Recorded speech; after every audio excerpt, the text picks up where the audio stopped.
Hello बच्चों, कैसे हैं आप सब। उम्मीद है कि अच्छे होंगे।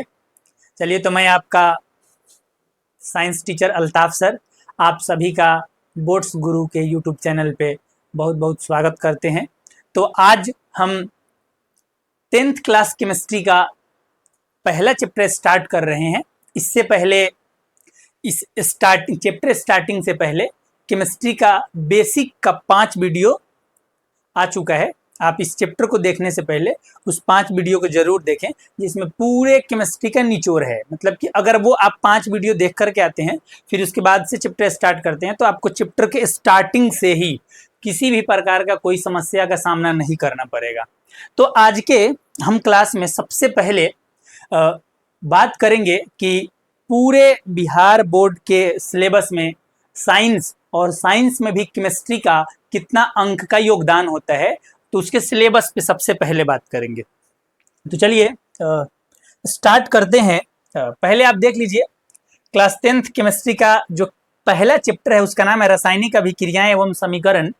इससे पहले हम बात करेंगे कि बिहार बोर्ड साइंस जो 2026 में साइंस का जो क्वेश्चन पूछेगा उसका क्या हिसाब किताब है। साइंस का सिलेबस विथ वेटेज अगर बात करेंगे तो जो पूरा साइंस होता है बिहार बोर्ड का, उसका फुल मार्क्स होता है 100।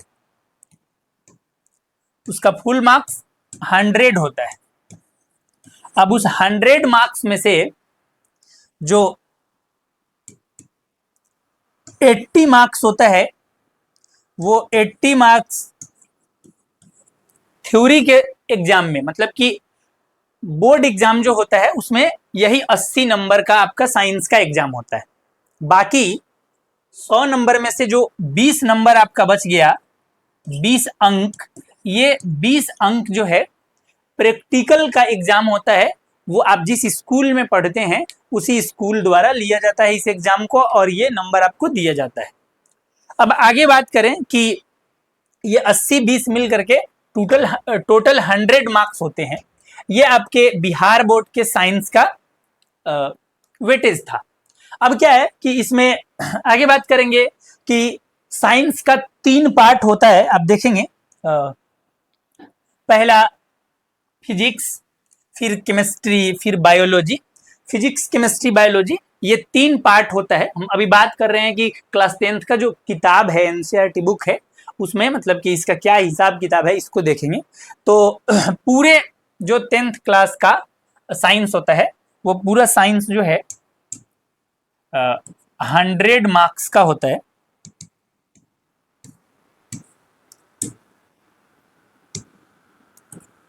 हंड्रेड मार्क्स का होता है। और इस 100 मार्क्स में से हम आपको बता दिए कि 20 मार्क्स तो प्रैक्टिकल चल जाते हैं। तो 80 मार्क्स का जो है वो 3 भाग में हमको पढ़ना होता है थ्योरी के तौर पे। तो थ्योरी के तौर पे जो 3 भाग में हम पढ़ते हैं, तो उसमें जो फिजिक्स होता है, ये फिजिक्स लगभग, ये कोई जरूरी नहीं कि उतना ही, आज के डेट में ना, मतलब कि ये साइंस या किसी भी सब्जेक्ट का जो है बिहार बोर्ड जो है वो डबल क्वेश्चन पूछता है, आधा आपको बनाना होता है।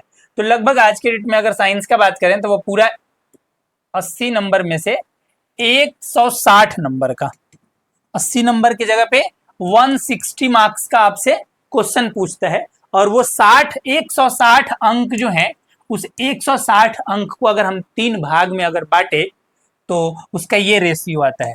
54 नंबर का फिजिक्स लगभग, फिर 54 नंबर का आपसे केमिस्ट्री लगभग पूछेगा, और फिर 52 नंबर के आसपास जो है बायोलॉजी पूछेगा, 52 अंक के आसपास। ये कोई जरूरी नहीं है कि यही 54-52 एकदम फिक्स हो, मतलब कि ये एक औसतन है कि इसी हिसाब से पूछता है फिजिक्स, केमिस्ट्री, बायोलॉजी में कि 54-52 पूरा मिलाएंगे तो 160 हो जाएगा। कभी इसको कम करेगा तो इसको बढ़ाएगा, इसको कम किया तो फिर इसको बढ़ा दिया, लेकिन रेशियो यही चलता है लगभग। अब पहले किस तरह से पूछता था, जब मतलब कि पूरे 80 मार्क्स का ही एग्जाम लेता था, तो जब 80 मार्क्स का एग्जाम लेता था तो ये पूछता था आपका 27 नंबर का। ये उस टाइम में 27 अंक का पूछता था जब वो 80 अंक का एग्जाम लेता था। फिर उसके बाद से ये भी आपका 27 अंक का पूछता था। और ये 26 अंक का पूछता था। टोटल मिलाकर के 80 अंक हो जाया करते थे। अब जो हो गया है ये सिस्टम हो गया है।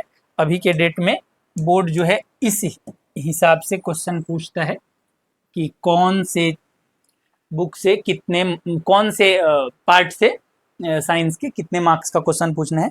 इसका ये एक मतलब कि औसतन वेटेज है, इसके बेस पे हम पढ़ेंगे भी। तो इसमें अभी हम मुख्य रूप से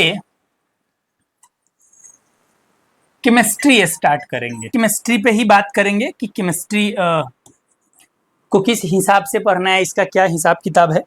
तो चलिएगा हम आपको बता दें कि केमिस्ट्री में आज जो पहला चैप्टर शुरू करेंगे उसका नाम है रासायनिक अभिक्रियाएं एवं समीकरण। इससे पहले देखते हैं कि केमिस्ट्री में कौन कौन सा चैप्टर पढ़ना है, क्या क्या नाम है और क्या हिसाब किताब है इसको पढ़ने का। तो केमिस्ट्री रसायन शास्त्र, ये 10th क्लास का हम जो पढ़ रहे हैं, 10th क्लास, और जो बुक है वो NCERT को ही कवर करके चलेंगे, क्योंकि NCERT और बिहार बोर्ड जो है वो सेम सिलेबस 10th लेवल पे मतलब कि लेकर चलती है। देखिएगा यहाँ पे पहला चैप्टर है केमिस्ट्री का रासायनिक अभिक्रियाएं एवं समीकरण, जिसको इंग्लिश में केमिकल रिएक्शन एंड इक्वेशन कहते हैं। दूसरा चैप्टर है जो हम इसके बाद फर्स्ट चैप्टर जब समाप्त हो जाएगा तो दूसरा चैप्टर शुरू करेंगे, जिसका नाम है अम्ल भस्म एवं लवण, एसिड बेस एंड साल्ट। अच्छा, भस्म के जगह पे मतलब कि NCERT वाला क्षारक दिए हुआ है, भस्म के जगह पे NCERT वाला क्षारक शब्द दिए हुआ है, तो वो अम्ल भस्म लवण, जिसमें भस्म को क्षारक शब्द से भी वो इंडिकेट किए हुआ है। तीसरा चैप्टर जो है हम केमिस्ट्री का पढ़ेंगे उसका नाम है धातु और अधातु, धातु और अधातु, मेटल एंड नॉन मेटल, ये तीसरा चैप्टर है। और चौथा चैप्टर के तौर पे हम पढ़ेंगे कार्बन और उसके यौगिक, कार्बन एंड इट्स कंपाउंड। अब किस में क्या पढ़ेंगे, हम चैप्टर को पढ़ेंगे तो फिर बात कर ही लेंगे। विशेष रूप से आपको बता दें कि ये कार्बन और उसके यौगिक में हम विशेष रूप से कार्बन को पढ़ते हैं और कार्बन से बनने वाले जितने यौगिक हैं उनके बारे में पढ़ते हैं। फिर पांचवा चैप्टर है तत्वों का आवर्ती वर्गीकरण, जिसको इंग्लिश में पीरियोडिक क्लासिफिकेशन ऑफ एलिमेंट्स कहते हैं। इस चैप्टर में हम स्पेशली पीरियोडिक टेबल को पढ़ते हैं। ये पीरियोडिक टेबल जो है मतलब कि जो तत्व होते हैं उनका एक, उनको सजा करके उनके गुणों के बेस पे एक टेबल तैयार किया गया है, जिसे पीरियोडिक टेबल या आवर्त सारणी कहते हैं। तो केमिस्ट्री में यही 5 चैप्टर कवर करेंगे। चलिए तो हम बात करते हैं इसमें सबसे पहला चैप्टर का। तो पहला चैप्टर आपका है रासायनिक अभिक्रियाएं एवं समीकरण, जिसको केमिकल रिएक्शंस एंड इक्वेशन कहते हैं। इस चैप्टर में हम कौन कौन से टॉपिक पे विशेष तौर पे बात करने वाले हैं उसको आप देख लीजिए। तो इस चैप्टर में जो विशेष रूप से हम बात कर, अच्छा एक और चीज कि ये जो चैप्टर पढ़ने वाले हैं, ये चैप्टर जो है बिहार बोर्ड एग्जाम में कितने मार्क्स का पूछता है। तो हम आपको बता दें कि 2024, 2026, 2025, सॉरी 2026 नहीं,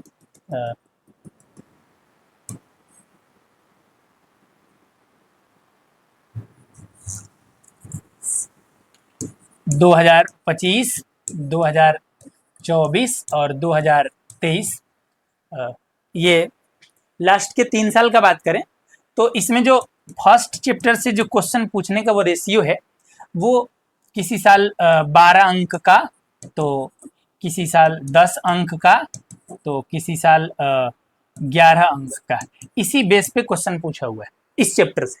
जिस चैप्टर का नाम है रासायनिक अभिक्रियाएं एवं समीकरण, उससे इसी ये जो चैप्टर है आपका रासायनिक अभिक्रियाएं एवं समीकरण, इसे विशेष तौर पे कम से कम 10 अंक का क्वेश्चन पूछता है। 10 अंक का, 10 अंक का क्वेश्चन पूछता है। तो इस चैप्टर को अगर आप एकदम बेहतर तरीके से पढ़ लेते हैं हमसे, तो फिर आपको साइंस में 10 अंक आसानी से आ जाएगा। चलिए तो फिर आगे बात करते हैं हम कि इस चैप्टर में हम कौन कौन से टॉपिक को कवर करने वाले हैं। तो इसमें सबसे पहला हमारा जो टॉपिक होगा, इसमें हमारा जो सबसे पहला टॉपिक होगा वो टॉपिक आप देख लीजिए, जिसका नाम है रासायनिक अभिक्रिया, जिसको केमिकल रिएक्शन कहते हैं। फिर उसके बाद दूसरा टॉपिक जो इस चैप्टर में हम कवर करने वाले हैं उसका नाम है रासायनिक समीकरण, और तीसरा टॉपिक है इसमें रासायनिक अभिक्रिया के प्रकार। फिर उसके बाद से लास्ट टॉपिक जो है कवर करेंगे, इसमें हमको पढ़ना है रासायनिक अभिक्रिया का एक प्रकार होता है ऑक्सीकरण अभिक्रिया। उस ऑक्सीकरण अभिक्रिया का दैनिक जीवन में क्या प्रभाव पड़ता है, इसको पढ़ना है। और इस प्रभाव के तौर पे हम दो टॉपिक पढ़ते हैं, उसमें एक का नाम है विकृत गंधिता, विकृत गंधिता, और दूसरा टॉपिक जो पढ़ते हैं इसमें प्रभाव में, उसका नाम है संक्षारण। संक्षारण दूसरा टॉपिक के तौर पे पढ़ते हैं। ये संक्षारण जो है, इसके अलावा जो धातु अधातु चैप्टर है, थर्ड चैप्टर, तीसरा अध्याय जो है, वो तीसरा अध्याय में विशेष तौर पे पढ़ना है। यहाँ पे मतलब कि बहुत कम पढ़ना है। थर्ड मतलब चैप्टर जो होगा, जिसका नाम है धातु एवं अधातु, वहाँ पे इसको विशेष तौर पे ज्यादातर पढ़े मतलब कि। चलिए इसके बाद जो है हम चलिए अब स्टार्ट करते हैं चैप्टर को। यहाँ से सबसे पहले रासायनिक अभिक्रिया को समझना सीखेंगे कि रासायनिक अभिक्रिया है क्या। तो अब आप एकदम फिट होकर के बैठ जाइए, यहाँ तक तो मतलब समझ था इस चैप्टर से रिलेटेड। यहाँ से हम चैप्टर स्टार्ट कर रहे हैं, कुछ सीखना शुरू करेंगे। तो यहाँ से आप एकदम स्मार्ट बच्चे की तरह सभी मतलब कि प्रभावित करने वाले कारकों से दूर होइए और फिट होकर के बैठिए और सीखना शुरू कीजिए। यहाँ से हम आग लगा देंगे टॉपिक में। तो सबसे पहला इसमें चीज जो होता है वो हम पढ़ेंगे पदार्थ में होने वाले परिवर्तन, और ये बेसिक चीज है पदार्थ में होने वाला परिवर्तन, जो 6 क्लास लेवल से ही हम सीखना शुरू करते हैं। लेकिन यही परिवर्तन से हम आगे बढ़ करके और कनेक्ट करेंगे रासायनिक अभिक्रिया को। तो देखा गया कि पदार्थ जो हैं, उन पदार्थों में दो प्रकार का परिवर्तन देखा गया। अब ये दो प्रकार का, ये पदार्थ में दो प्रकार का परिवर्तन क्या क्या होता है, तो इसको जरा आप समझने का प्रयास कीजिएगा कि वो दो प्रकार का परिवर्तन क्या क्या होता है। जैसे समझिएगा, दूध जो है, दूध एक पदार्थ है। अब ये दही में बदल जाता है, दूध से दही बना, तो पदार्थ में तो परिवर्तन हो गया ना, दूध किसमें बदल गया, दही में। और भी दूसरा एग्जाम्पल आपको बता देते हैं, जैसे जो गीला कपड़ा है, जब इसको हम धूप में रख देते हैं तो फिर ये सूख जाता है, सूखे कपड़े में बदल जाता है। तो पदार्थ गीले कपड़े के सूखे कपड़े में बदलना, यहाँ भी परिवर्तन हुआ। तीसरा चीज जो है बर्फ, जो है बर्फ, ये बर्फ पिघल करके और पानी में बदल जाता है, तो यहाँ भी परिवर्तन हुआ। और भी आपको बता देते हैं, जैसे मोमबत्ती का जलना, मोमबत्ती जो है जब उसको जलाते हैं तो जो मोम होता है और जो बत्ती होता है वो जलता है, और जलने के साथ साथ ठोस मोम जो है वो पिघलना शुरू कर देता था। वहां भी हमको पदार्थ में परिवर्तन देखने को मिलता है।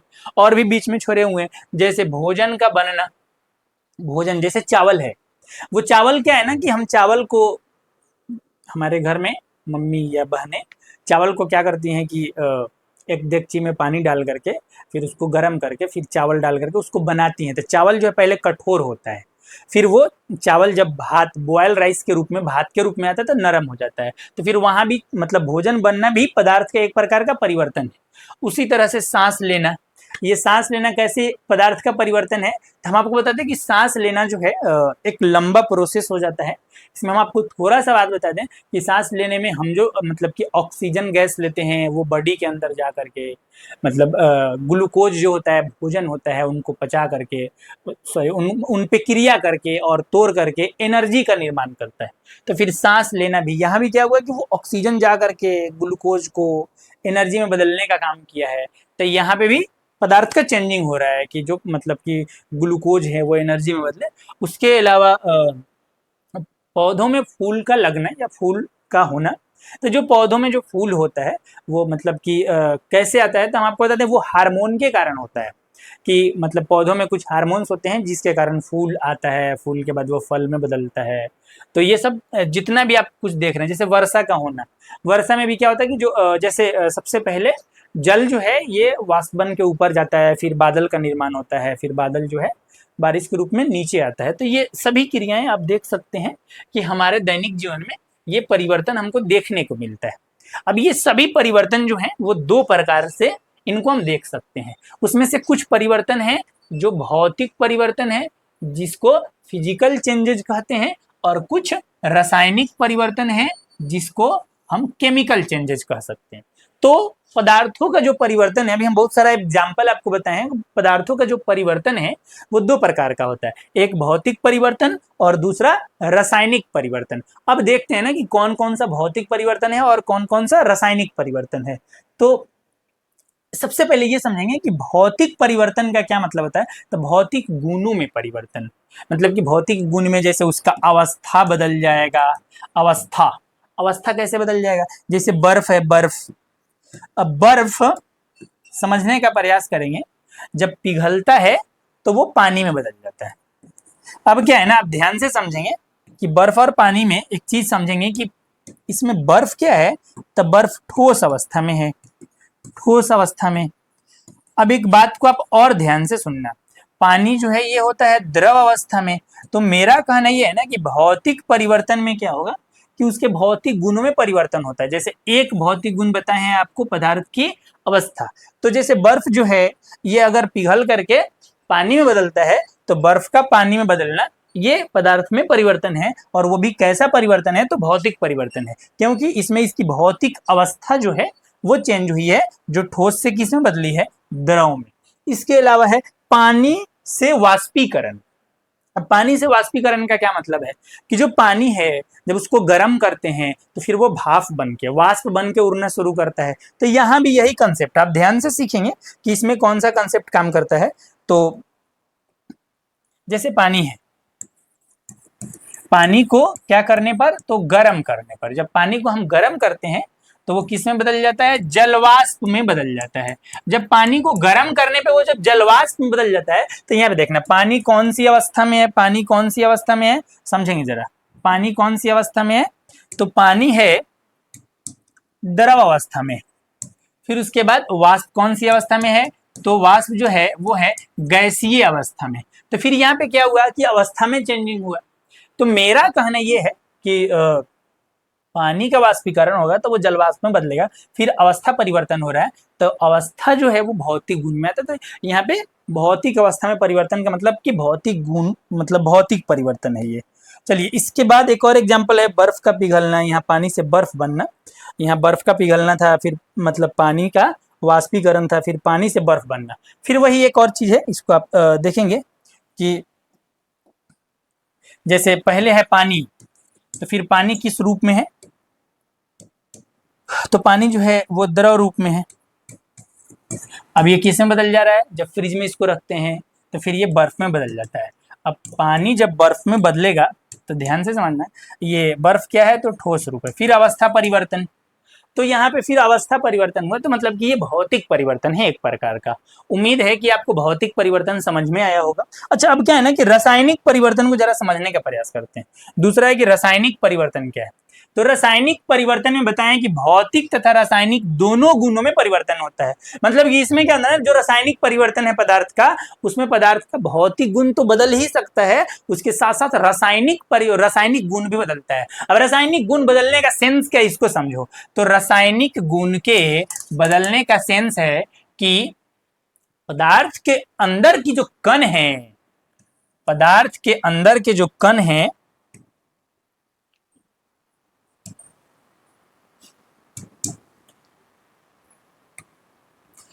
पदार्थ के अंदर के जो कण है, कण, इन कणों का जो संघटन है ना, संघटन, इस संघटन में परिवर्तन हो जाता है, संघटन में परिवर्तन हो जाता है।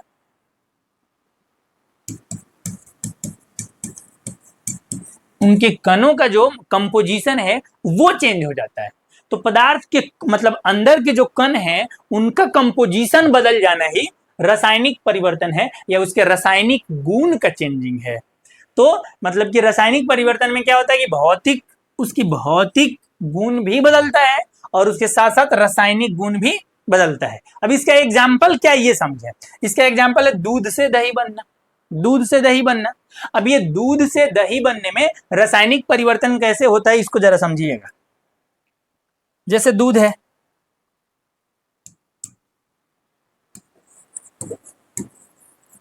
पहले इसकी अवस्था का बात कर लें।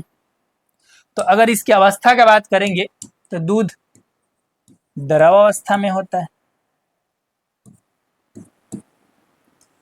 और दूध से अगर दही बन रहा है तो सामान्यतः दही जो है वो ठोस अवस्था में होता है। अब ठोस अवस्था में तो सबसे पहला बात क्या है ना कि अवस्था चेंजिंग जो है वो भौतिक गुणों में परिवर्तन है। तो यहाँ पे दूध से दही बनना जो है इसमें अवस्था भी बदल रहा है, उसके अतिरिक्त इसके रासायनिक गुण भी चेंज हो रहे हैं। अब रासायनिक गुण में जैसे स्वाद, टेस्ट का देख लो, टेस्ट, अगर टेस्ट का बात करें तो इसका स्वाद जो है थोड़ा मीठा टाइप होता है, लेकिन दही के स्वाद का अगर बात करें तो इसका स्वाद जो है वो थोड़ा सा खट्टा टाइप होता है। तो टेस्ट चेंज हो गया। ये टेस्ट का चेंज हो जाना मतलब कि रासायनिक परिवर्तन है। इसके अलावा और भी बहुत सारा परिवर्तन देखने को मिलेगा। इसमें जितने कण हैं वो सब दूध के कण होंगे, और दूध के कणों में चेंजिंग हो जाता है, परिवर्तन हो जाता है। दूध के कणों में परिवर्तन से और उसके बाद किसके कण बन जाते हैं? दही के कण बन जाते हैं। मतलब कि उनके दूध के कणों का जो कंपोजिशन होगा, संगठन होगा, उसमें जो प्रोटीन होते हैं वो मतलब दही के कणों में बदल जाते हैं, एक नए प्रकार के कण में बदल जाते हैं। तो यहाँ पे रासायनिक परिवर्तन होता है। तो दूध से दही का बनना, इसमें यहाँ पे रासायनिक गुण भी चेंज हो रहा है, रासायनिक गुण भी चेंज हो रहा है, और उसके साथ साथ अवस्था भी चेंज हो रहा है, मतलब कि भौतिक गुण भी बदल रहा है। तो इसीलिए दूध से दही का बनना एक रासायनिक परिवर्तन है। दूसरा है केरोसिन तेल का जलना। अब केरोसिन को आप जलाएंगे ना, तो केरोसिन जलने के बाद एक तो प्रकाश देता है, और प्रकाश के साथ साथ वहां से धुआं निकलता है काला रंग का। तो फिर क्या है ना कि केरोसिन जलने के बाद जो है वो कार्बन डाइऑक्साइड के रूप में निकलता है और प्रकाश देता है। कुछ जलवाष्प के भी कण निकलते हैं। तो हमारा कहना यह है कि केरोसिन के कण चेंज हो गए, किसके कण में? कार्बन डाइऑक्साइड के कण में, या छोटे छोटे मतलब धुआं के कण में। तो ये जो कणों का कंपोजिशन जो चेंज हुआ, मतलब कि रासायनिक परिवर्तन। भोजन का दूषित हो जाना, भोजन के दूषित होने में मतलब आप समझेंगे भोजन जो है वहां पे भी टेस्ट चेंज हो रहा है, दूषित होता है। जैसे भोजन खराब हो जाता है, जैसे हम क्या करें कि भोजन को लंबे समय तक खुला छोड़ दें। जब खुला छोड़ देंगे तो क्या होगा कि वहां पे उस भोजन में उपस्थित जो वसा होते हैं या तैलीय पदार्थ होते हैं वो ऑक्सीजन से अभिक्रिया करते हैं। ऑक्सीजन क्या करता है कि मतलब कि उनको ऑक्सीकृत कर देता है, उपचयित कर देता है, जिससे क्या होता है कि भोजन के जो कण है या भोजन जो है वो दूषित होना, या मतलब कि उसमें से गंध आने लगता है, या उसका टेस्ट चेंज हो जाता है, मतलब कि भोजन खराब हो जाता है। तो भोजन खराब होना भी क्या है? रासायनिक परिवर्तन। अच्छा, रासायनिक परिवर्तन के बारे में एक और बात बताते हैं, भौतिक और रासायनिक परिवर्तन के बारे में। ये रिवर्सेबल होता है भौतिक परिवर्तन, और ये इरिवर्सेबल होता है। ये रिवर्सेबल और इरिवर्सेबल का मतलब है उत्कर्मणीय और अनुत्कर्मणीय। मतलब कि इसको अगर हम सामान्य भाषा में समझें, मतलब कि ये दोबारा अपने पहले वाले अवस्था में आसानी से जा सकता है। लेकिन अगर जो किसी पदार्थ में अगर रासायनिक परिवर्तन हुआ है ना, तो ये ऐसा चेंजिंग होता है ना कि बहुत आसानी से अपने पहले वाले अवस्था में नहीं जा सकता है, या हो सकता है कि किसी भी प्रोसेस से दोबारा नहीं जा सकता है, ये भी हो सकता है। तो ये जो केमिकल चेंजिंग है ये मतलब कि मान के चलो कि परमानेंट होता है ये, और ये टेम्पररी होता है। एग्जाम्पल के तौर पर आप समझें कैसे, जैसे बर्फ को पिघलाएं तो फिर पानी बना। हम इसके बाद आपको बता रहे हैं कि अगर हम ये चाहें, ध्यान से समझेंगे, अगर हम चाहें तो फिर पानी को फिर से फ्रीज में रख के गर्म ठंडा करेंगे तो फिर वो किस में बदल जाएगा? बर्फ में। तो बर्फ से पानी या पानी से बर्फ आसानी से बन जा रहा है। तो ये रिवर्सेबल, उत्कर्मणीय बोलते हैं, मतलब कि अदला बदली हो सकता है यहाँ पे मतलब ये परिवर्तन का। लेकिन दूध से दही बन जाए, दूध से दही बन जाए, अब दूध से अगर दही बन जाए तो हम कितना भी दिमाग लगा लें, कोई भी प्रोसेस अपना लें, तो ये पॉसिबल ही नहीं है कि दही से फिर क्या बन जाए? दूध बन जाए। ये पॉसिबल ही नहीं है। एग्जाम्पल के तौर पे समझिए, जैसे एक बात बताते हैं, मान लेते हैं कि किसी के घर पे 1 लीटर दूध है और उस दूध को जोरन डाल करके और जमाने के लिए रख दिया गया, दूध का जमना। तो जब जमाने के लिए रख दिया गया और लगभग 4-5 घंटा हो गया और मान लेते हैं 7 घंटा हो गया, 7 घंटा के बाद मॉर्निंग जब हुआ, रात में रखा गया, 7 घंटा के बाद जब मॉर्निंग हुआ तब कोई एकदम सुबह सुबह कोई मेहमान आ जाता है। तो हम लोग के यहाँ ना बिहार में मतलब कि कोई मेहमान आता है तो उसको स्वागत जो है मुख्य तौर पे चाय से किया जाता है, चाय दे करके। मतलब मेहमान के स्वागत के लिए जो सबसे प्राथमिक चीज होता है वो चाय होता है।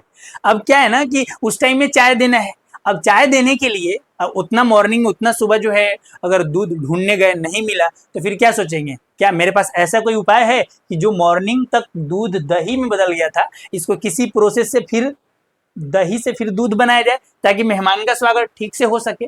ऐसा कोई प्रोसेस या उपाय नहीं है।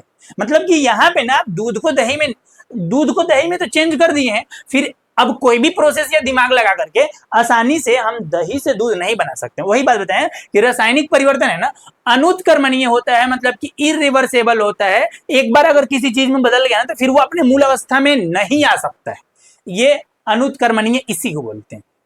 उम्मीद है कि आपको भौतिक परिवर्तन और रासायनिक परिवर्तन आसानी से समझ में आया होगा। तो रासायनिक परिवर्तन कैसा परिवर्तन है, तो इसके लिए एक शब्द अपने स्तर से बताते हैं कि रासायनिक परिवर्तन के लिए एक शब्द होता है परमानेंट चेंजिंग, या पदार्थों में होने वाला अस्थाई परिवर्तन। पदार्थों में होने वाला अस्थाई परिवर्तन, याद रखेंगे, पदार्थों में होने वाला अस्थाई परिवर्तन।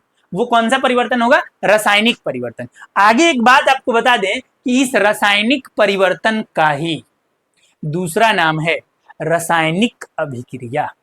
तो चैप्टर शुरू होगा यहां से कि इस रासायनिक परिवर्तन का ही दूसरा नाम है रासायनिक अभिक्रिया। ये सबसे इंपॉर्टेंट चीज है, आप याद रखेंगे कि रासायनिक परिवर्तन का ही दूसरा नाम क्या है, रासायनिक अभिक्रिया। रासायनिक अभिक्रिया। अब हम शुरू करेंगे चैप्टर को कि रासायनिक अभिक्रिया क्या होता है। तो रासायनिक अभिक्रिया का टोटल बात जो है हम मोटे मोटे अंदाज में समझ गए हैं कि रासायनिक अभिक्रिया या रासायनिक परिवर्तन लगभग एक ही बात है। इसमें क्या होता है कि पदार्थ जब एक बार दूसरे रूप में चेंज हो जाते हैं तो पदार्थ के कणों का जो कंपोजिशन है वो बदल जाता है। पदार्थ के कणों का कंपोजिशन संघटन मतलब है कि कणों का जो बनावट या संरचना है ना वो नए प्रकार के मतलब कि संरचना में डिजाइन हो जाता है। इस लेवल से यहां तक कि उनका जो टेस्ट है, उनका जो रासायनिक गुण है वो भी टोटली चेंज हो जाता है। ये बहुत इंपॉर्टेंट चीज है। तो रासायनिक अभिक्रिया मतलब कि रासायनिक परिवर्तन। चलिए अब बात करते हैं रासायनिक अभिक्रिया पे। उम्मीद है यहां तक में कोई प्रॉब्लम नहीं होगा, एकदम जबरदस्त तरीके से समझ में आ रहा होगा। अगर आपको बहुत बेहतरीन तरीके से समझ में आ रहा है तो आप #मक्खन लिख सकते हैं, #मक्खन कमेंट बॉक्स में। चलिए आगे बात करते हैं। पहले इसको आप चाहें तो स्क्रीनशॉट ले सकते हैं, फिर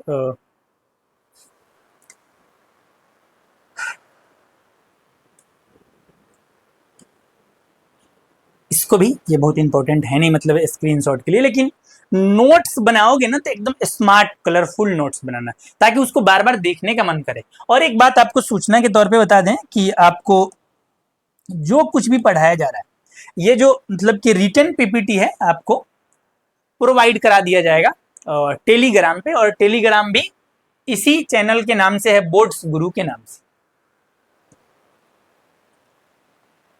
आगे हाँ, अभी हम परिवर्तन पे जो बात किए हैं तो परिवर्तन जो बताएं कि 2 टाइप का परिवर्तन है, एक रासायनिक परिवर्तन और एक भौतिक परिवर्तन। इससे रिलेटेड 4-5 क्वेश्चन लगाए हैं, देखते हैं कि आपका टेस्ट लेते हैं कि अभी आप भौतिक और रासायनिक परिवर्तन को कितना बेहतर तरीके से समझें और इस क्वेश्चन को कर पा रहे हैं कि नहीं। तो इसमें मल्टीपल चॉइस क्वेश्चन है, मतलब ऑब्जेक्टिव टाइप क्वेश्चन है, उसमें मतलब कई ऑप्शन होगा, उसमें से एक चुनना होता है। जैसे है कि पहला प्रश्न है, निम्नलिखित में से कौन सा परिवर्तन रासायनिक है। पहला क्वेश्चन है कि इसमें से ये 4 ऑप्शन दिए हुए हैं, इसमें से कौन सा परिवर्तन रासायनिक परिवर्तन है ये बताना है। चलो कमेंट बॉक्स में बताओ, हम आपका इंतजार कर रहे हैं कि कौन सा परिवर्तन इसमें रासायनिक परिवर्तन। अब एग्जाम्पल इसका ऑप्शन पढ़ देते हैं। पहला है बर्फ का पिघलना, दूसरा है कागज का फटना, तीसरा है दूध का दही बनना, और चौथा है पानी का उबलना। अब क्या है ना कि इसमें क्या है कि बर्फ का पिघलना, बर्फ का पिघलने का मतलब ये है, ध्यान से समझना, बर्फ जो है ठोस है, वो पिघल करके द्रव बन रहा है, भौतिक परिवर्तन, क्योंकि वहां भौतिक अवस्था बदल रहा है ना, तो फिर भौतिक परिवर्तन। फिर से क्या होगा, पानी को ठंडा करेंगे फ्रिज में रख के, फिर वो वापस क्या बन जाएगा, बर्फ बन जाएगा। काफी आसान है, मतलब कि ये भौतिक परिवर्तन। लेकिन हमसे क्या पूछा, रासायनिक परिवर्तन, तो ये तो हो ही नहीं सकता है, पहला। फिर दूसरा है कागज का फटना। अब कागज का फटना, कागज को अगर इस तरह फाड़ दें तो उसके कणों के कंपोजिशन में कोई चेंजिंग नहीं होगा, तो फिर क्या है ना, बस उसका अवस्था चेंज हो सकता है, उसका जो मतलब कि बाहरी संरचना है कि एक चौकोर पेज होगा, फाड़ने के बाद जो है अलग डिजाइन में आ जाएगा, लेकिन अंदर की संरचना नहीं बदल सकती है। तो ये कागज का फटना भी क्या है, भौतिक परिवर्तन है, मतलब रासायनिक परिवर्तन तो नहीं। फिर उसके बाद है पानी का उबलना। अब पानी के उबलने की बात करेंगे ना, जब हम पानी को उबालते हैं तो पानी उस टाइम में द्रव अवस्था में होता है, उबलने के साथ साथ वो गैस बन के ऊपर जाता है, मतलब कि फिर यहाँ अवस्था परिवर्तन हो रहा है कि पानी द्रव से गैस में बदल रहा है, मतलब कि पानी से भाप में बदल रहा है। फिर वो मतलब कि यहाँ पे भी उसका अवस्था परिवर्तन हुआ, अवस्था परिवर्तन। फिर क्या करेंगे, उस भाप को अगर ठंडा करेंगे तो फिर वो पानी में बदल जाएगा। अगर आपको लगता है कि ऐसा कैसे हो सकता है, तो हम आपको एक एग्जाम्पल बताते हैं। जैसे जब मम्मी घर पे किसी बर्तन में चावल बना के छोड़ देती हैं, ऊपर से ढक्कन लगा होता है, आप ढक्कन को उसी टाइम अगर हटा के देखेंगे ना तो पूरा भाप ऊपर बन के जाता है। लेकिन जब उसको उसी तरह छोड़ देते हैं और जब वो ठंडा हो जाता है तो आप देखेंगे उस बर्तन के मतलब कि ऊपर ढक्कन को हटा करके, तो वहां पानी का बूंद जमा होता है। क्या वहां पानी की बूंद मम्मी ले जाकर के जमा करके रखती है? नहीं। तो फिर वहां पानी का बूंद कहां से आता है? तो जो चावल में पानी था, गर्म होने के साथ जो वाष्प बन के उड़ रहा था ऊपर की ओर, वो ढक्कन जो है जितने पानी को रोक पाया, और पानी के कण, वाष्प के कण जितने मतलब कि उस ढक्कन से रुके और ठंडा हो गए, तो फिर वो वाष्प से किस में, पानी में बदल गए, भाप से पानी में बदल गए। तो वही बात आपको बता रहे हैं हम यहाँ पे कि यहाँ पे द्रव वाष्प में बदला, फिर वाष्प को ठंडा किया गया, फिर द्रव में आ गया। तो ये अवस्था परिवर्तन है और रिवर्सेबल है, एकदम आसानी से, बिना किसी लंबे प्रोसेस या जटिल प्रक्रिया के बहुत आसानी से अगर हम मूल अवस्था या मूल मतलब पदार्थ को प्राप्त कर लें, मतलब कि वो भौतिक परिवर्तन है। तो पानी का उबलना भी भौतिक परिवर्तन है। हमसे पूछ रहा है रासायनिक परिवर्तन, तो दूध का दही बनना ये रासायनिक परिवर्तन, यही आंसर होगा। तो कहोगे आप इतना समय ले लिए, डायरेक्टली यही क्यों नहीं बता दिया? हमको ना ये क्वेश्चन एक्सप्लेन करना था, नहीं तो हम भी एक ही बारे में बता देते। चलो अगले क्वेश्चन पे बात करते हैं। इसका आपके लिए क्वेश्चन पढ़ देते हैं, ध्यान से देखो और समझ में आए फिर इसका आंसर कमेंट बॉक्स में दो। दूसरा क्वेश्चन है, लोहे का जंग लगना एक उदाहरण है। मतलब यहाँ क्वेश्चन पूछ रहा है कि लोहा में जो जंग लगता है, लोहा में जंग लगने का सेंस क्या है कि जैसे किसी छड़ के टुकड़ा को, मान लेते हैं घर बनाने के लिए जो छड़ का टुकड़ा है, अगर लंबे समय तक अगर दरवाजा पे छूटा रह जाता है तो देखना कि जिस टाइम में वो छड़ का टुकड़ा आया होता है वो काफी चमकीला होता है, साइनिंग उसमें होता है। लेकिन जब धीरे धीरे लंबे समय तक 10 दिन 15 दिन तक उसी तरह वायु में छूटा रह जाता है तो फिर उस पर मतलब कि एक भूरे रंग का परत बन जाता है, उसका जो शाइनिंग था वो धीरे धीरे समाप्त हो जाता है, भूरे काले रंग का एक परत बन जाता है। उसी को बोलते हैं लोहा पे जंग लगना। आया बात समझ में? अब क्या है ना कि ये जो जंग है इसके बारे में पहले बात समझ लो। ये जो जंग लग गया है तो यहाँ पे एक काम किया जा सकता है कि श्रेष पेपर मार करके उस जंग को झाड़ के हटाया जा सकता है। मतलब वो फिर जंग जो है लोहा में नहीं बदल सकता है, जंग एक नया पदार्थ बना, वो है ना दोबारा लोहा में नहीं बदल सकता है। जब हम श्रेष पेपर मार के पहले वाला चिकनाई प्राप्त करते हैं, शाइनिंग प्राप्त करते हैं, तो हमको लगता है फिर से लोहा ही प्राप्त हो गया ना, नहीं। वहां पे होता क्या है कि जो जंग में बदल गया है उसका ऊपर वाला भूरा रंग का परत, तो वो जंग जो है जब हम सिरे पे मारते तो वो झर के नीचे गिर जाता है। मतलब लोहा का ऊपर वाला परत जो है, जो जंग में बदल गया है ना, वो दोबारा लोहा में नहीं चेंज हो सकता है, इरिवर्सेबल है। और जब ये इरिवर्सेबल है, जंग लोहे में जंग लगना इरिवर्सेबल है, नहीं दोबारा वो लोहा में बदल सकता है, तो मतलब कि वो कौन सा परिवर्तन है? रासायनिक परिवर्तन। यहाँ ऑप्शन क्या क्या था? भौतिक परिवर्तन, रासायनिक परिवर्तन, दोनों, इनमें से कोई नहीं, तो इसका आंसर होगा केवल रासायनिक परिवर्तन। चलो समझ में आ रहा है? ठीक है, अगले टॉपिक पे बात करते, अगले क्वेश्चन पे बात करते हैं। तीसरा क्वेश्चन हमारा, इडली बनने से पहले जो किण्वन होता है वह किस प्रकार का परिवर्तन है? अब किण्वन मतलब अंगूर भी सड़ता है ना, तो उससे जो मतलब कि सड़ने, जब सड़ता है तो अंगूर का किण्वन होता है।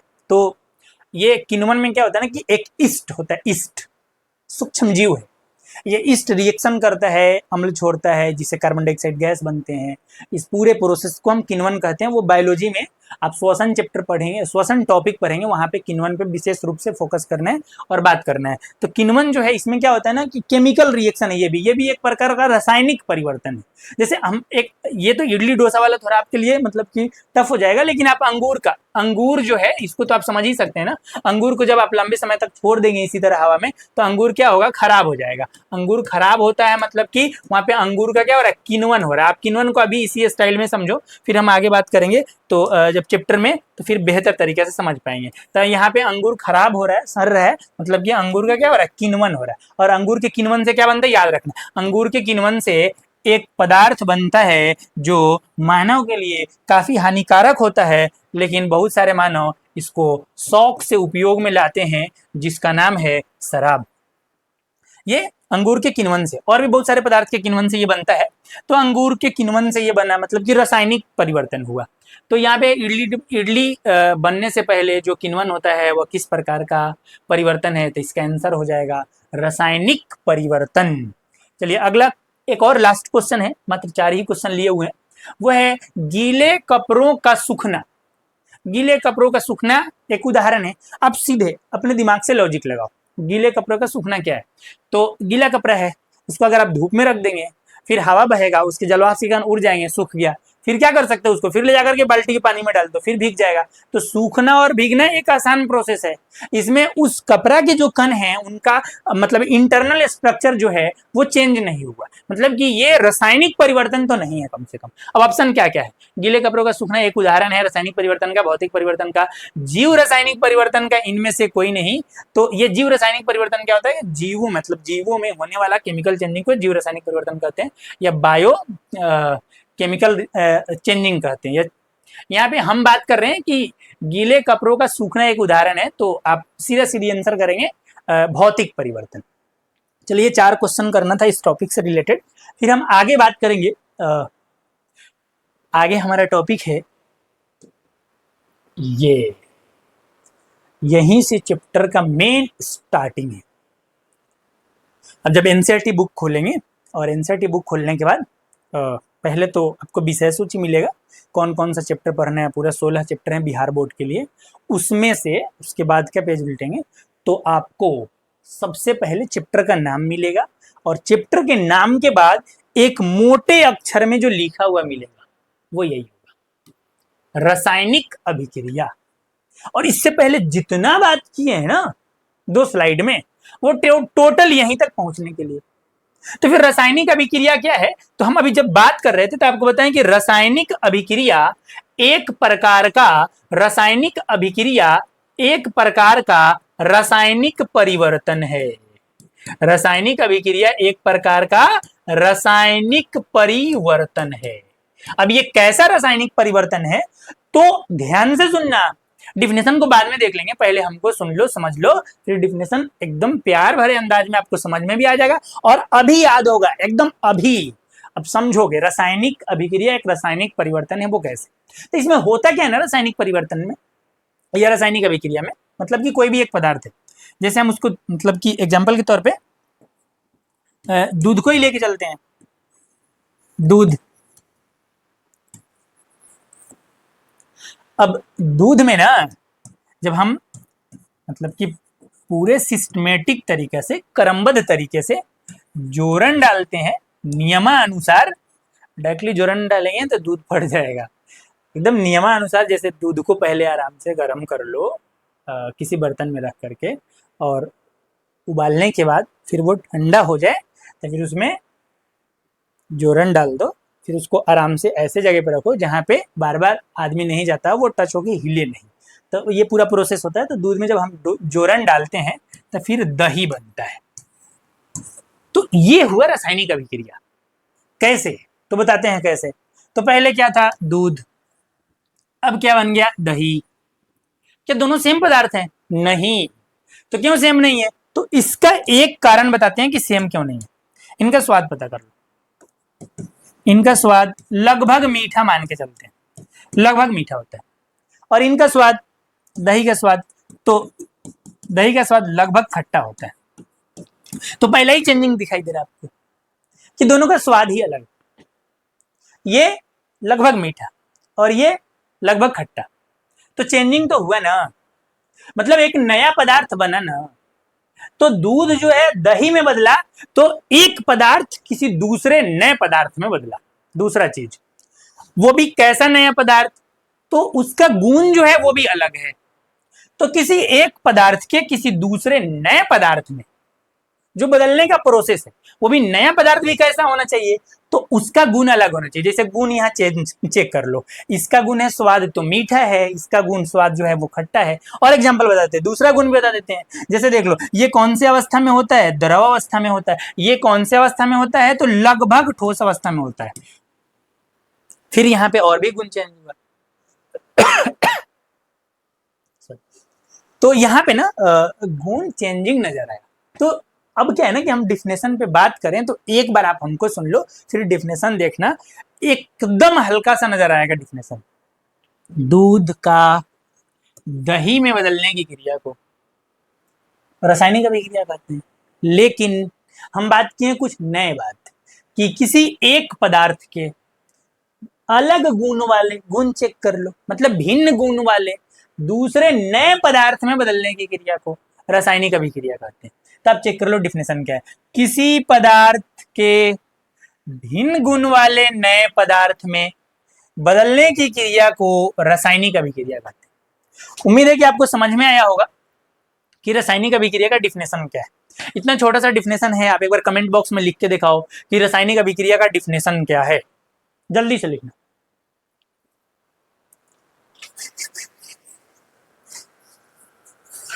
चलो, आप लिख रहे हैं और याद भी हो गया होगा। एक बार और बोल देते हैं, आपको थोड़ा सा याद भी हो जाए इसी बहाने। किसी पदार्थ के भिन्न गुण वाले नए पदार्थ में बदलने की क्रिया को रासायनिक अभिक्रिया कहते हैं। भिन्न गुण वाला, देखो गुण भी अलग है, नया पदार्थ भी बने हैं, तो मतलब कि नए पदार्थ में बदलने की क्रिया को भी कैसे नए पदार्थ? भिन्न गुण वाले, डिफरेंट प्रॉपर्टीज वाले। अब इसका एग्जाम्पल क्या है? एग्जाम्पल तो अभी पढ़ के आ रहे हैं, जितना रासायनिक परिवर्तन का एग्जाम्पल पढ़े हैं सब रासायनिक अभिक्रिया का एग्जाम्पल होगा। तो इसमें पहला एग्जाम्पल आपके आंख के सामने है, इसको आप ध्यान से देख सकते हैं। सबसे पहला है दूध से दही बनना, यही एग्जाम्पल है, ये रासायनिक अभिक्रिया है।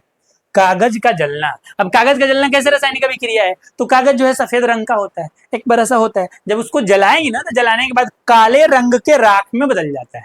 अब क्या है ना कि कागज जो पहले है वो थोड़ा सा ठीक ठाक होगा, उसको अगर इस तरह मोड़ेंगे तो फिर अपनी अवस्था में आ जाएगा, लेकिन राख को मोड़ेंगे तो और डस्ट में बदल जाएगा। मतलब कि उसके मतलब आंतरिक संरचना जो है कागज का, जलने के बाद वो भी चेंज हो जाता है, उनके कणों के जो संगठन है वो भी चेंज हो जाता है। तो कागज का जलना भी क्या है?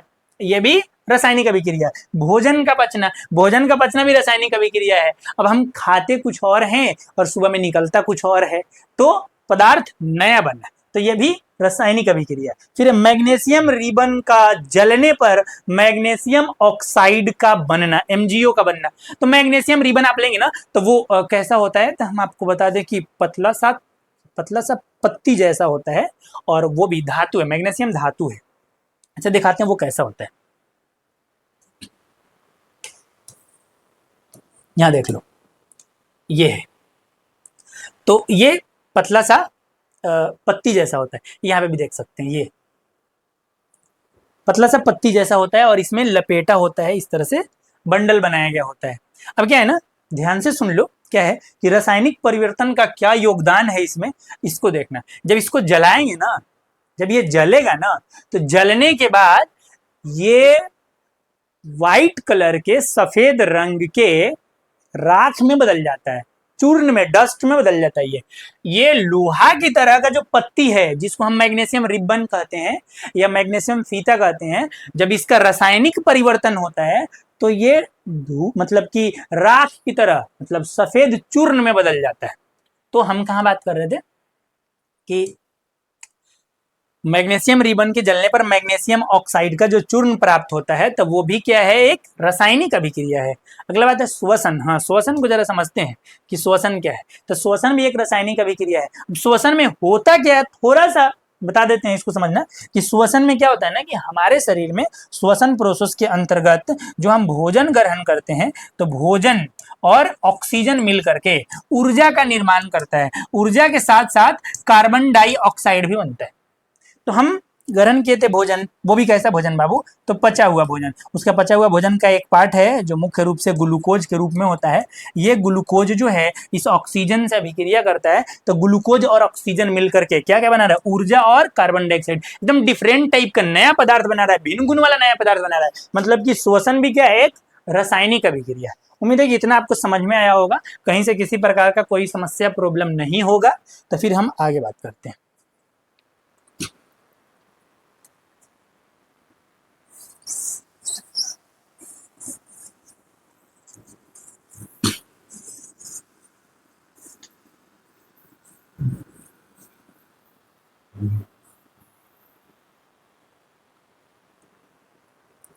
ठीक है, आगे जब बात करेंगे तो कुछ क्रियाकलाप देखने हैं, वो आप देख सकते हैं यहाँ पे रासायनिक परिवर्तन को जो दिखा रहा है। अच्छा, ये हम आपको एक बात बता रहे हैं, ध्यान से सुन लो। अगर आप हमको, मतलब कि मेरे इस लेक्चर को एकदम लाइन बाय लाइन एकदम आराम से पढ़ रहे हैं ना, तो फिर उसके बाद वो एनसीईआरटी जो बुक है उसको आप रीडिंग मारेंगे, इतना बेहतरीन तरीके से समझ में आएगा ना, फिर आपको एनसीईआरटी बुक रीडिंग करके और पढ़ने समझने आ जाएगा, गारंटी है इस बात का। तो देखो यहाँ पे एक क्रियाकलाप दिया है एनसीईआरटी में, और वो क्रियाकलाप क्या है, इससे एक क्वेश्चन भी पूछा हुआ है। तो इस यहाँ पे बताया ना क्रियाकलाप में कि मैंने बोल दिया कि क्रियाकलाप में शिक्षक के सहयोग की आवश्यकता है, टीचर के साथ करें, तो हम केवल बता रहे हैं। वो बताया ये है कि आप इस टाइप से मैग्नीशियम रिबन खरीद कर लाइए, और उस मैग्नीशियम रिबन को सबसे पहले आप क्या कीजिए कि जो सैंड पेपर आता है, जिसको आप रेत पेपर भी कह सकते हैं, सरेस पेपर, जिससे कहीं जंग लगता है तो उसको साफ उफ करते हैं।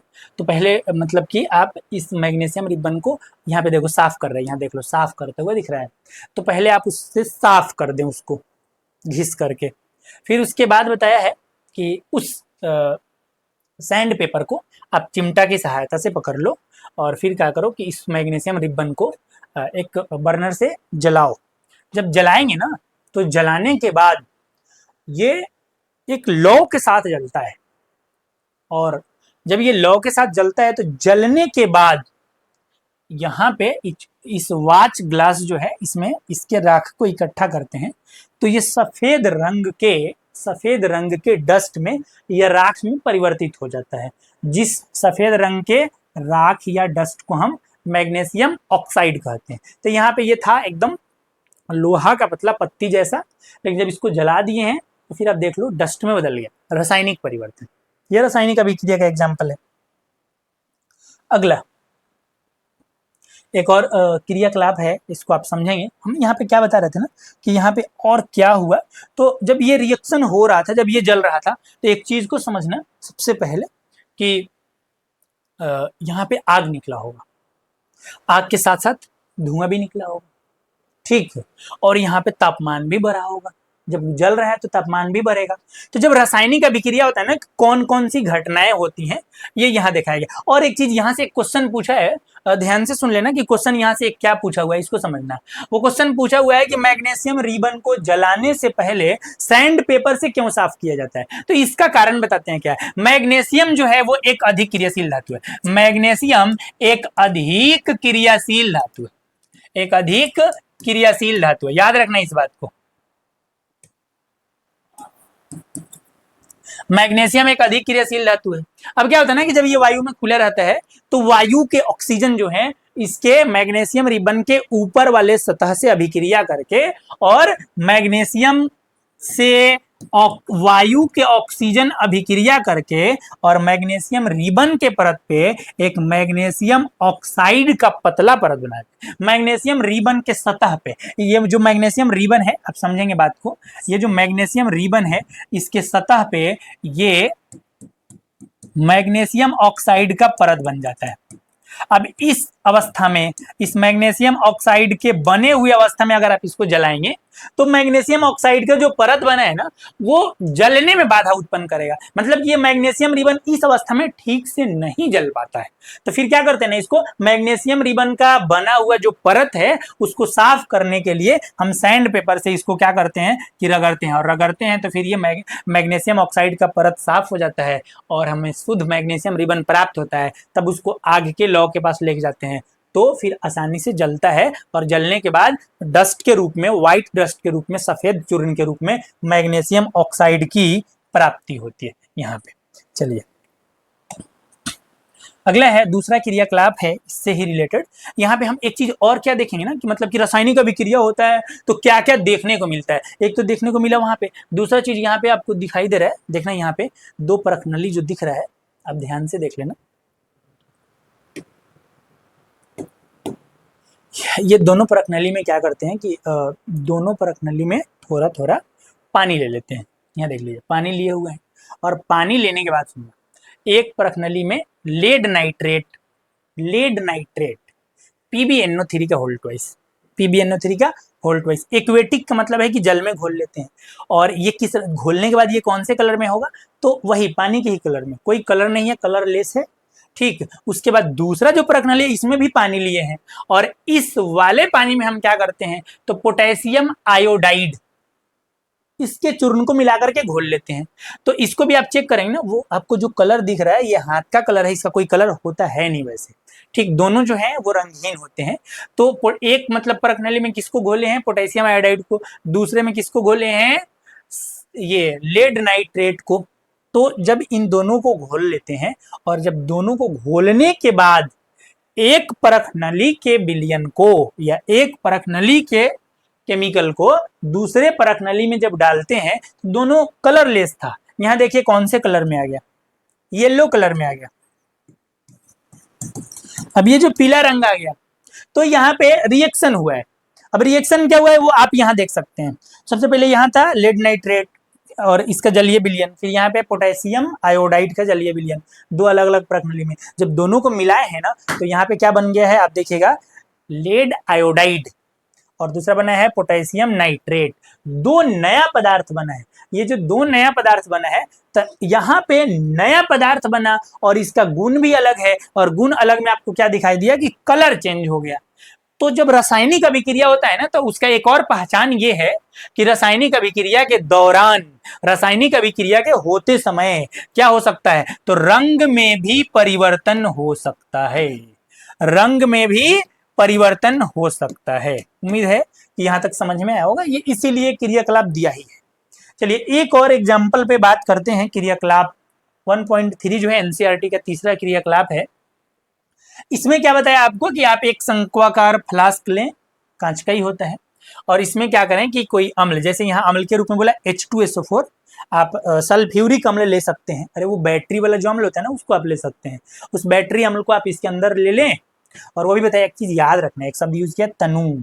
अब ये तनु और सांद्र क्या होता है ना, मतलब कि हम अगला चैप्टर बात करेंगे अम्ल और भस्म और लवण पे, तो वहां बताएंगे कि तनु अम्ल क्या होता है, सांद्र अम्ल क्या होता है। अभी यहाँ पे बस समझो कि तनु अम्ल एक शब्द है, और जिसका मतलब होता है कि थोड़ा सा पतला अम्ल, गाढ़ा अम्ल नहीं, पतला अम्ल, कम सांद्रता वाला अम्ल। अब क्या है कि ये तनु अम्ल लेने के बाद मतलब सिंपल बात है कि जिसका पावर कम है, जैसे क्या है ना कि बैटरी से जो तेजाब है उसको निकाल के पानी में मिला दें, जब उसमें पानी मिला देंगे ना तो उसका पावर कम हो जाएगा, तब हाथ पे लगेगा तो कम जलेगा, और निकाल करके उस टाइम छीटेंगे तो थोड़ा सा जलने के ज़्यादा चांस हो जाएगा। ये एकदम प्योर आप तेजाब ला करके या एसिड ला करके अगर छीट रहे हैं तो जल जाएगा, उसमें पानी मिला के छीटेंगे तो नहीं जलेगा, पावर का कम हो जाना, मतलब कि तनु हो जाना। अब क्या है कि एक बर्तन में एक गिलास, मतलब एक फ्लास्क में क्या किए हैं, तनु सल्फ्यूरिक अम्ल लिए हैं, और तनु सल्फ्यूरिक अम्ल के अंदर ध्यान से सुनना, जिंक का छोटा छोटा टुकड़ा ले लिए। यहाँ देखिए छोटा छोटा टुकड़ा दिखाई दे रहा है, जिंक एक धातु है, उसका छोटा छोटा टुकड़ा लेकर के यहाँ लिखा होगा दानेदार जिंक, या जस्ता बोलते हैं उसको, इसको इसमें डाल देते हैं। और डालने के बाद सुनना ध्यान से क्या किया गया है, डालने के बाद क्या किया है कि ऊपर वाले इसका जो मतलब कि मुंह है उसको एक कॉर्क के हेल्प से बंद कर दिए हैं और इसमें पतला सा पाइप लगा दिए हैं। ये क्यों लगा है बात को समझना। ये पाइप जो है वो कांच की नली है, मतलब कि कांच का ही पाइप है। अब क्या है ना कि कुछ देर के बाद देखते हैं यहाँ से एक गैस निकलना शुरू होता है। वो गैस निकलेगा, इसका पहचान क्या है ना, तो आप क्या करेंगे, एक माचिस की तिल्ली लेकर के जला करके वहां लेके जाएंगे ना, तो जोर से जलेगा। ये जो जोर से जलेगा ना, मतलब किसके कारण, तो इसमें से एक गैस निकलता है उस टाइम में, जिसके कारण जोर से जलता है। उस गैस का नाम है हाइड्रोजन गैस, और ये जलता है पट पट की आवाज के साथ, ठीक। और इस टेस्ट को ना पॉप टेस्ट भी कहते हैं, आगे हम पढ़ेंगे। तो पॉप टेस्ट एक पढ़ना है आपको। तो यहां से ये जलता है, मतलब यहां से एक गैस निकलता है। तो यहाँ पे क्या हुआ ना कि ध्यान से सुनना, हम क्या बता रहे थे इस क्रियाकलाप में, तो इस क्रियाकलाप में मेन आपको बता रहे थे कि रासायनिक अभिक्रिया यहां भी हुआ है। जिंक का मतलब कि दानेदार टुकड़ा लिए हैं और एक पानी जैसा पदार्थ है, जब दोनों को मिलाया ना तो ये यहाँ पे पिघलना शुरू होगा, मिलना शुरू होगा और इसके साथ साथ यहाँ से गैस निकलेगा। इसका मतलब है कि जब रासायनिक अभिक्रिया होता है तो एक और चीज देखने को मिलता है, गैस का उत्सर्जन, मतलब कि गैस का निकलना। गैस निकल भी सकता है। तो हम तीन चीज बता देते हैं आपको। एक यहाँ पे देखने को मिला आपको जब इसको जलाते हैं, तो फिर दूसरा चीज यहाँ देखने को मिला, यहाँ देख लो, और कि कलर में चेंजिंग आया। अच्छा, तीसरा चीज यहाँ देखने को मिला कि गैस का उत्सर्जन, गैस भी निकलता है। और एक बात यहाँ पे देखा गया कि पहले, ध्यान से सुनना, पहले जब दानेदार जस्ता नहीं डाला गया था तो नीचे से टच करके देखे ना, तो ये जो मतलब कि फ्लास्क है, इसका पेंदी जो है ठंडा था, यह नॉर्मल था। जब इसमें जिंक डाल दिए, थोड़ा सा समय हो गया, जिंक और सल्फ्यूरिक अम्ल का रिएक्शन शुरू हुआ, तब उसके बाद जब गैस निकलने लगा, उस टाइम में इसके पेंदी को छू करके देखा गया तो गर्म हो गया था। मतलब कि गर्म होने का क्या सेंस है कि इसका तापमान भी बढ़ गया था। इसका मतलब यह है कि जब कभी रासायनिक अभिक्रिया हो तो तापमान में भी क्या होता है, परिवर्तन होता है। तो रासायनिक अभिक्रिया का अगर हमसे कोई पहचान बोलेगा, रासायनिक अभिक्रिया क्या क्या पहचान है, क्या क्या विशेषताएं हैं, तो हम बता सकते हैं। और क्या क्या बता सकते हैं कि रासायनिक अभिक्रिया का एक पहचान है कि जब रासायनिक अभिक्रिया होता है तो हो सकता है कि ताप में परिवर्तन हो जाए, हो सकता है कि गैस का उत्सर्जन हो जाए, हो सकता है कि रंग में परिवर्तन हो जाए, कोई रंग नहीं हो, मिलाने के बाद रंग में परिवर्तन हो जाए। ये सब रासायनिक अभिक्रिया का पहचान है। अच्छा, तो एक पॉइंट है कि रासायनिक अभिक्रिया की विशेषताएं या पहचान, रासायनिक अभिक्रिया की विशेषताएं या पहचान।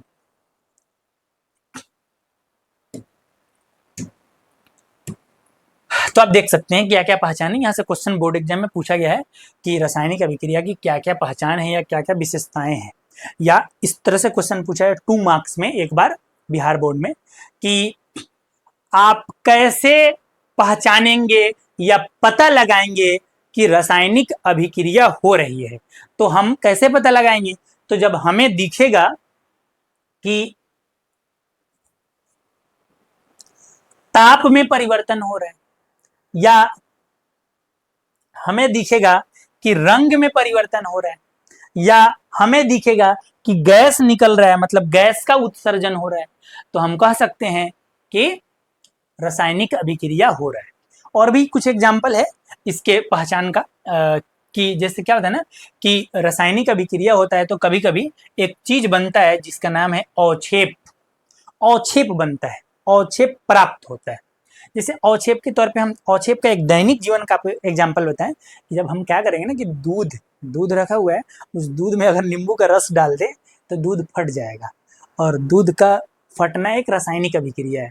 तो फिर दूध फट जाएगा, उसके बाद क्या, तो फिर उसको क्या करेंगे, दर्जी के पास लेके जाएंगे, फिर सिलवा करके और फिर से पहन लेंगे।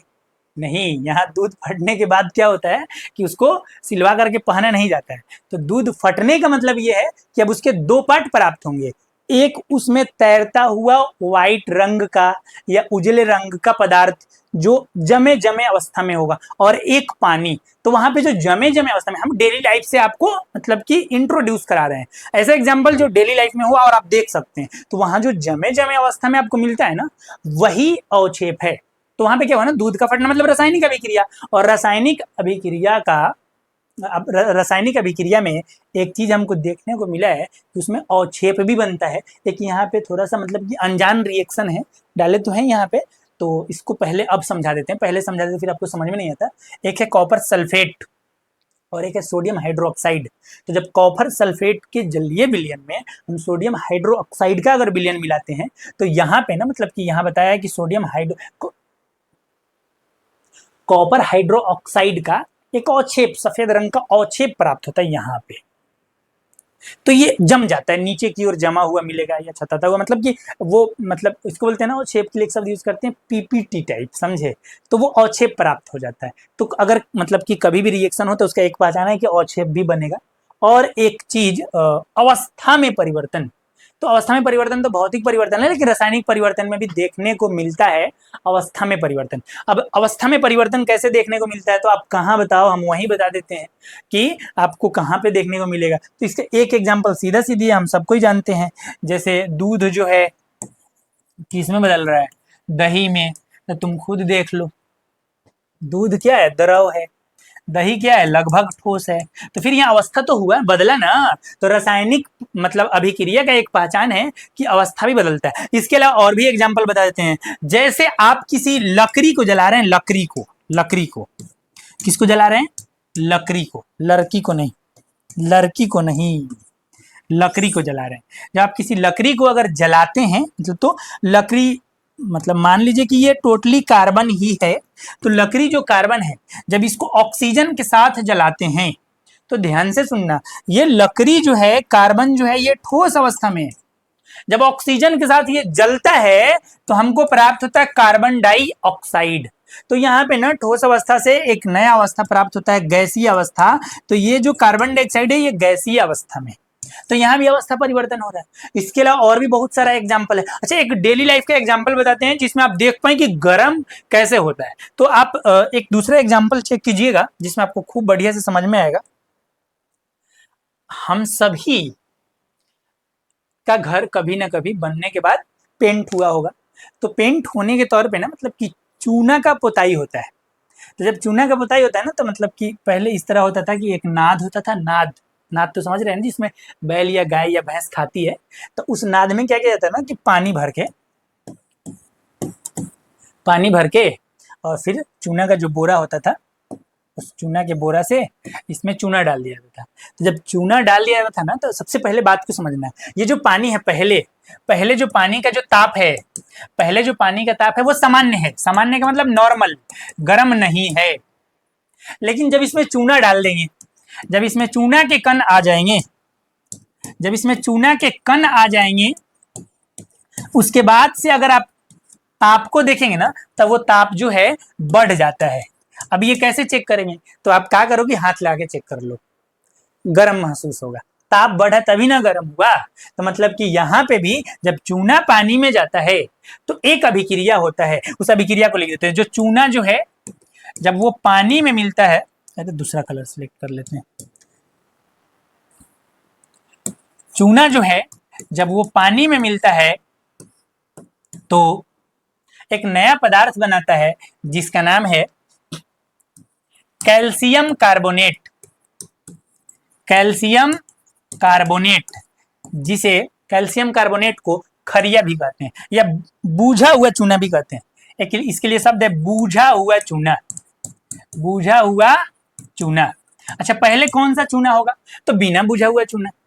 अब ये बिना बूझा हुआ चूना और बूझा हुआ चूना का कंसेप्ट क्या है, ये समझेंगे। तो बिना बूझा हुआ चूना का कंसेप्ट और बूझा हुआ चूना का कंसेप्ट ये है ना कि जो चूना जो बोरा में आता है कहीं से, पहाड़ से या कहीं से, तो चूना जो है मतलब कि वो पत्थर के तौर पे होता है। फिर उसको क्या करते हैं कि पहले उसको जलाते हैं और जला करके विस्फोट कराते हैं। विस्फोट कराने के बाद छोटे छोटे टुकड़े में आता है, फिर उसको मशीन में रख करके और पीस करके डस्ट बनाते हैं। तो चूना को पहले क्या किया गया था, जलाया गया था।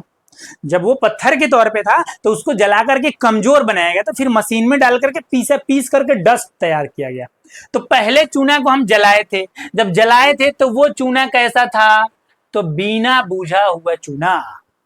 जब इसको किस में मिला दिए, पानी में, तो जब कोई जल रहा है मतलब बिना बुझा हुआ है। जब उस पर पानी डालेंगे तो फिर क्या हो जाएगा, बुझ जाएगा। तो जो बुझा हुआ चूना है ये कब बनता है, तो बिना बुझे हुए चूना में जब हम पानी मिलाते हैं। बिना बुझा हुआ चूना का सूत्र क्या होगा, पानी, ये बुझा हुआ चूना का सूत्र क्या होगा, जरा इसको समझिए।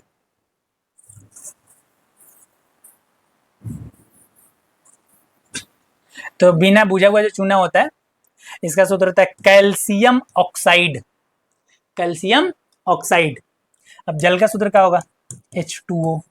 तो फिर इधर क्या बनेगा,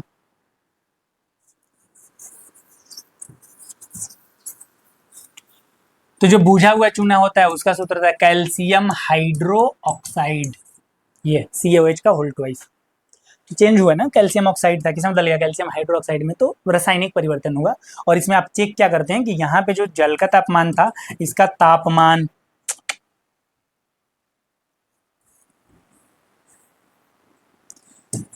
तापमान जो है वो सामान्य था।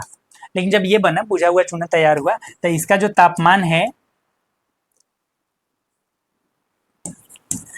तापमान है, ये बढ़ा हुआ नजर आता है। कैसे पता चलेगा, तो हाथ डाल के देखो, गर्म महसूस होगा, तो बढ़ा है तभी तो गर्म महसूस हो रहा है। मेरे यहाँ तक क्लियर होगा, ठीक है। हम कहाँ बात कर रहे थे, यहाँ बात कर रहे थे रासायनिक अभिक्रिया की विशेषताएं या पहचान। हम आपको 5 पहचान बताए हैं। पहला है गैस का उत्सर्जन, मतलब गैस का निकलना कब, रासायनिक अभिक्रिया जब होता है तो। दूसरा, रंग में परिवर्तन, मतलब कि कलर भी चेंज हो सकता है। तीसरा है अवक्षेप का बनना, मतलब कि अवक्षेप भी प्राप्त हो सकता है। और चौथा है अवस्था में परिवर्तन, ठोस द्रव में बदल सकता है, द्रव गैस में बदल सकता है, ऐसा भी हो सकता है। और पांचवा है ताप में परिवर्तन, ताप बढ़ भी सकता है और कभी कभी घट भी सकता है। अलग अलग अभिक्रिया में वो अलग अलग प्रकार का परिवर्तन होता है। उम्मीद है कि रासायनिक अभिक्रिया का पहचान या विशेषता समझ में आ गया हो। यहाँ से क्वेश्चन किस लेवल पे पूछता है ये भी बता दिया। क्वेश्चन यहाँ से पूछता है कि आप कैसे बताएंगे या कैसे पता करेंगे कि कहीं अभिक्रिया हो रहा है। तो सिंपल बात है, बोलेंगे कि जब हमें ये दिखाई दे कि गैस निकल रहा है, उसके रंग में परिवर्तन हो रहा है, या अवक्षेप बन रहा है, या अवस्था में परिवर्तन हो रहा है, या ताप में परिवर्तन हो रहा है, तो हम कह सकते हैं कि रासायनिक अभिक्रिया हो रही है। बस यही। बाकी इस टाइप का क्वेश्चन मिलेगा तो उसका आंसर एकदम बेहतर शब्दों में आपको मिलेगा। फिर आगे बात करते हैं रासायनिक अभिक्रिया के भाग, लेकिन वीडियो काफी लंबा हो जाएगा, तो आज हम रासायनिक अभिक्रिया के पहचान तक रोकते हैं। उसमें हम लगभग 3-4 छोटे छोटे पॉइंट को कवर किए हैं और लगभग 1 घंटा का वीडियो हो ही गया होगा। तो फिर हम अगले लेक्चर में आगे रासायनिक अभिक्रिया के भाग कौन कौन से भाग होते हैं, फिर रासायनिक अभिक्रिया की क्रिया विधि, उसके बाद रासायनिक समीकरण को पढ़ेंगे। और काफ़ी इंपॉर्टेंट टॉपिक भी हैं और काफ़ी मज़ेदार टॉपिक भी हैं। उम्मीद है कि आपको क्लास बहुत बेहतर तरीके से समझ में आया होगा। हाँ, ये हो सकता है कि थोड़ा मतलब कि समय ज़्यादा लग जा रहा है टॉपिक क्लियर करने में, लेकिन एक बात बता दें आपको कि थोड़ा देर तो लग रहा है, लेकिन हम दुरुस्त आएंगे, उसका मतलब परिणाम जो है आपको बहुत बेहतर नज़र आएगा। बाकी जो है एकदम जल्दी जल्दी में पढ़ा के चले जाना, फिर बच्चे समझें या नहीं समझें, ये बहुत इंपॉर्टेंट होता है कि पहले बच्चों को समझाया जाए। तो इतने प्यार से, इतना मतलब कि बेहतर तरीके से समझाने में थोड़ा सा समय लगेगा ही। तो आप एकदम धैर्य बना करके पढ़ें। वीडियो लंबा है लेकिन बहुत बेहतरीन है। ऐसा कंटेंट आपको फिर मिलेगा नहीं कहीं पे आप देखने के लिए। तो ठीक है, बहुत बहुत धन्यवाद जुड़े रहने के लिए। आप सभी को मिलते हैं अगले वीडियो में। वीडियो अच्छा लगा हो तो लाइक करें और अपने दोस्तों में भी शेयर करें। मतलब कि ये ज्ञान ऐसा चीज़ है, बांटने से बढ़ता है। और आपके दोस्त अगर आपके माध्यम से सीख लेते हैं, हमारे प्लेटफॉर्म तक आ जाते हैं, उनको बिहार का सबसे ज़बरदस्त लेवल का कंटेंट मिल जाएगा, तो फिर बहुत बेहतर कर पाएंगे। फिर वो आपके एहसान को भी मानेंगे कि हाँ चलो आपके माध्यम से वो ये प्लेटफॉर्म तक पहुँचे और इतना बेहतर तरीके से सीख पाए। चलिए धन्यवाद, मिलते हैं अगले वीडियो में।